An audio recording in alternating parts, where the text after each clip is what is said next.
Welcome to பெரியம்மா சமையல். வாங்க, இன்றைக்கி நம்ம வந்து இந்த ஃபுல் க்ரீமில் பால் எடுத்து வச்சுருக்கோம், 1/2 லிட்டர் பால். அதை வச்சு நம்ம பன்னீர் பண்ண போகிறோம். ரொம்ப ரொம்ப ஈஸியானது, நம்ம வீட்டிலே செய்யலாம். நம்ம வந்து கடையில் போய் வாங்கி தான் பன்னீர் பண்ணணுங்கிற அவசியமே இல்லை. இதை நம்ம வந்து வீட்லேயும் செஞ்சோம்னா ரொம்ப நல்லாயிருக்கும். இன்றைக்கி வந்து அந்த பன்னீர் எப்படி செய்யணும் உங்களுக்கு காட்ட போகிறோம். இப்போ பன்னீர் பண்ண போகிறோம். இப்போ பாலை வந்து உடச்சி ஊற்றிக்கிட்டோம். இப்போ அடுப்பை பற்ற வச்சுருவோம். பால் வந்து தண்ணி ஊற்றாமல் தூக்கி வச்சுருக்கோம். இது கொஞ்சம் காஞ்சு நல்லா முறை கூடி வரட்டும், காயட்டும் பால்.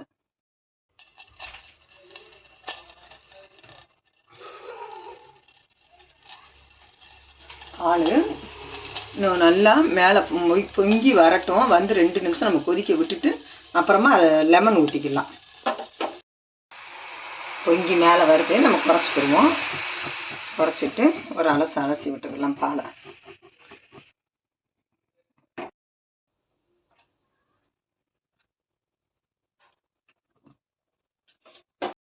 இப்போ நல்லா பால் பொங்கி வந்துருச்சு. இப்போ நம்ம கொஞ்சம் கொஞ்சமாக லெமன் புழிஞ்சு வச்சுருக்கோம். ஒரு லெமன் எடுத்து வச்சுருக்கோம்.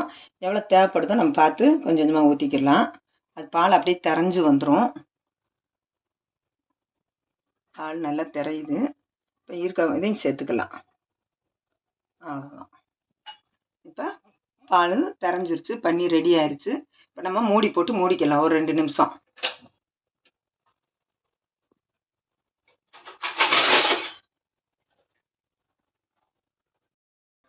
இப்போ துணி விரித்து எடுத்துக்கிட்டோம். இப்போ வந்து பாலை இறக்கிடுவோம்.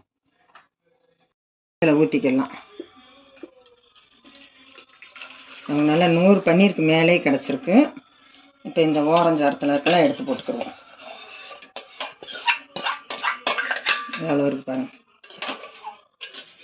இந்த தண்ணியை வச்சு நம்ம இந்த அடியில் வடி ஏற்றி வச்சுருக்கோம்னா இந்த பாலோட இது தானே, இதை வச்சு நம்ம சப்பாத்திக்கு மாவு பிணையும் போது ரொம்ப நல்லாயிருக்கும். சப்பாத்தியும் சாஃப்டாக இருக்கும். இந்த மாதிரி பிணைஞ்சோம்னா, ஏற்கனவே நம்ம பார்த்திங்களா இந்த இதில் வந்து நம்ம சப்பாத்தி பிணைஞ்சோம்னா நல்லா சாப்பிட்டு கொடுக்கும். அந்த தண்ணியை நம்ம மாற்றி வச்சுக்கிடுவோம். ஒரு தண்ணி ஊற்றி நம்ம அலசிக்கிறோம். ஏன்னா லெமன் போட்டிருக்கோம், அதனால் ஒரு தண்ணியில் நல்லா அலசிடணும். அந்த புளிப்பு இது இல்லாமல் நல்லாயிருக்கும். இப்படி அலசி எடுத்துடணும். குறைஞ்சி நமக்கு 100 பன்னீர் அளவு கிடைக்குது. அவ்வளோதான். இதை நல்லா வடிகட்டிட்டு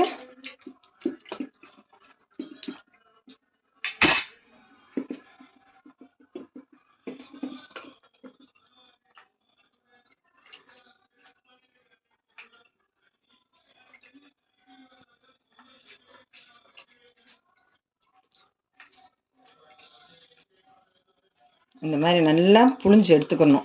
புழிஞ்சு எடுத்துட்டு இதை வந்து நல்லா ஒரு துணியை கட்டிட்டு அடியில் ஒரு வெயிட்டான ஒரு இதை வச்சு நம்ம அழுத்தி வச்சிட்டோம்னா ஷேப்பு வந்து அழகாக வந்துடும்.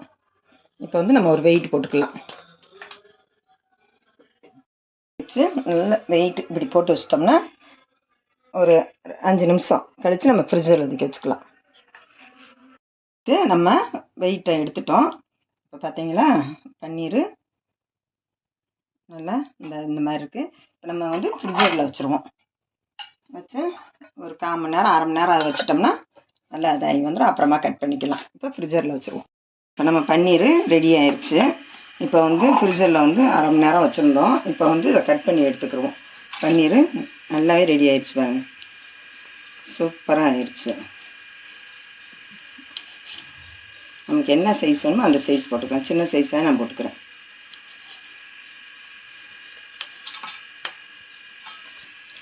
இதேமாரி நீங்களும் வீட்டில் ட்ரை பண்ணி பாருங்கள்.